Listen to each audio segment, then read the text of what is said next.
Are you scared of crowds? Feel a little bit stressed out about the idea of being in crowds? Are you sometimes not really that thrilled with the idea of leaving your home? Do you kind of feel like you're stuck in the house sometimes? And are you always looking for a way to escape if you do find yourself in an unfamiliar place with unfamiliar people? Does just the thought of leaving home make you feel anxious and nervous or worried that you might not be able to hold on to control? If that's the case, you might have agoraphobia, or you might even have something called social anxiety, or a number of other disorders that could be a result of having been abused by a narcissist. That's what we're talking about today at queenbeing.com. Let's get started.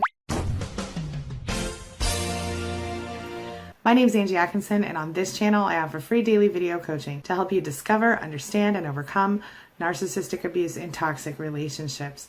I like to call it toxic relationship rehab. Sound good? If so, hit that subscribe button and let's get going. Something that's really important for us to discuss before we dig into this series is this. The fact is that when you've gone through narcissistic abuse, you are told from very early in your life, or for very many years, depending on when it started for you, that you're the problem. You were told people don't like you. You were invalidated consistently. The way that you see yourself starts to suffer in a big way. Your rational thoughts, your normal ways of responding to abuse, they're twisted and turned into something that looks a lot like crazy to you because that's what they tell you that you are. Well, I don't believe that you're crazy, and I don't think that you do either, but this is why we tend to develop things like various anxiety disorders and panic disorders, and that's why we're talking about this today in this session. We're going to discuss the signs and symptoms of agoraphobia as a result of narcissistic abuse. But just so you know, today's video is just the first in a small series I'm doing about this, because agoraphobia might be confused with social anxiety disorder, and we're going to dig into that as we go forward in this series. If you've been abused by a narcissist, there's a pretty good chance that you might have PTSD or CPTSD. CPTSD is often co-morbid with a host of other issues, both physical and mental, including depression, substance abuse, alcoholism, sleep disorders, general anxiety disorder, panic disorder, and yes, agoraphobia. The official definition of agoraphobia is fear that has a big impact on your ability to maintain a high quality of life. It makes it really difficult for you to leave the house and to be around other people, especially new people. Makes it hard for you to enjoy new activities, and even more difficult to maintain your physical and your mental health. In general, agoraphobia is an anxiety disorder that causes you to avoid public places or situations that might cause you to fall into a panic, things that might make you feel trapped, helpless, or embarrassed. You might fear an actual situation or something that you imagine could happen, like using public transportation, being in open places or enclosed places, standing in line, or even just being in a crowd. See, the anxiety here is caused by the fear that you won't be able to escape or to get any help if your anxiety intensifies while you're out. Most people who have agoraphobia find themselves developing it after this happens to them one or more times in the past. They find themselves avoiding going out again so they don't have to deal with it, and then it becomes a chronic issue. They often find themselves not feeling safe in public places, especially anywhere there might be a crowd. And I gotta be really honest with you, I still have a lot of anxiety in crowds, partially because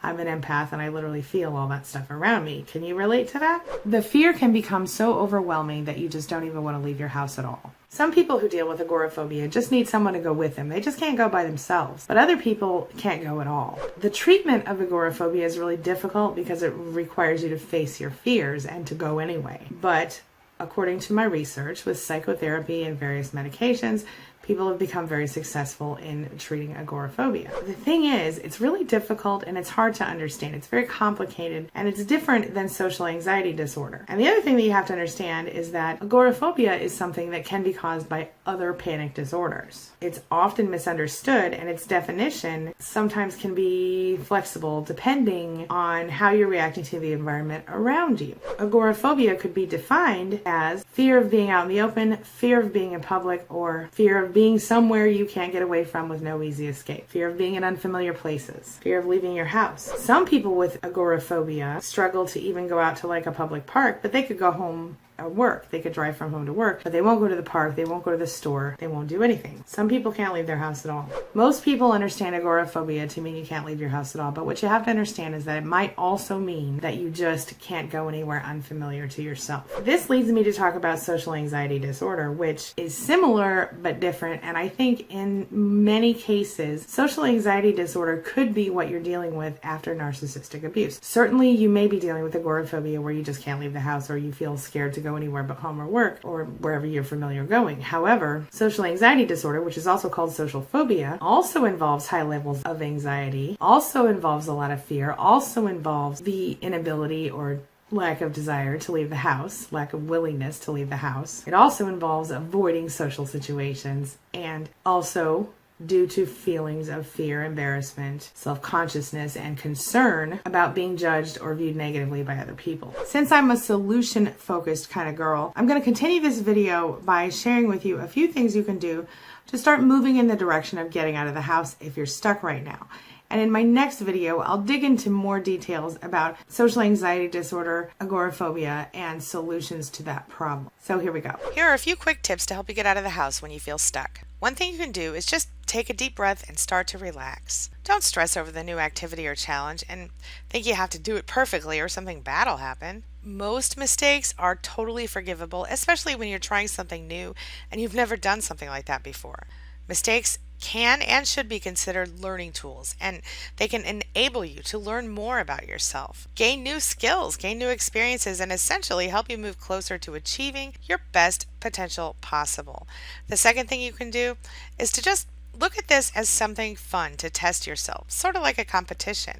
See how well you do, then reward yourself afterward for the effort that you've put in, even if you didn't do the activity or challenge perfectly or as well as you expected. Going through the experience, you will grow as a person and enable yourself to reach your greatest potential possible. The third thing you can do is to see the new activity or challenge as a break from the norm. You know you can do certain things every day really well, right? But now you get to see what you can do with things that maybe aren't in your everyday activity list. See the new activity or challenge as sort of a vacation from the ordinary everyday stuff and just try to enjoy the experience. By seeing it this way as a vacation or a respite from the usual, you're going to enjoy the experience a lot more and you're going to want to take on more activities and challenges more often. You're going to be able to grow as a person and reach your best potential much faster. Before I continue this series, let me ask you a question. And this is the question of the day. Do you think that you might actually have agoraphobia or social anxiety? And if so, have you been diagnosed? And do you think it's a result of your narcissistic abuse, or could it be something else? Share your thoughts, share your experiences in the comment section below, and let's talk about it. Also, I want to ask you one more question. Do you want me to discuss some self-help stuff you can do to get through social anxiety disorder and or agoraphobia? Share your thoughts and your experiences below, and let's talk about it. That's all I've got for you right now. Thank you so much for being a part of my day and a part of my life. And hey, thanks for letting me be a part of yours. It really does mean a lot to me. I'll see you soon. It's my mission to teach others what I know to be true. You really can create the life you want. Take care of your body. Take care of your soul. Nurture the real you and introduce him or her to the world. Be comfortable in your own skin and in your place in this world. Take your spot, take it now, and the universe will take its cue from you. You feel me? If so, subscribe to my channel. Let's get it done together.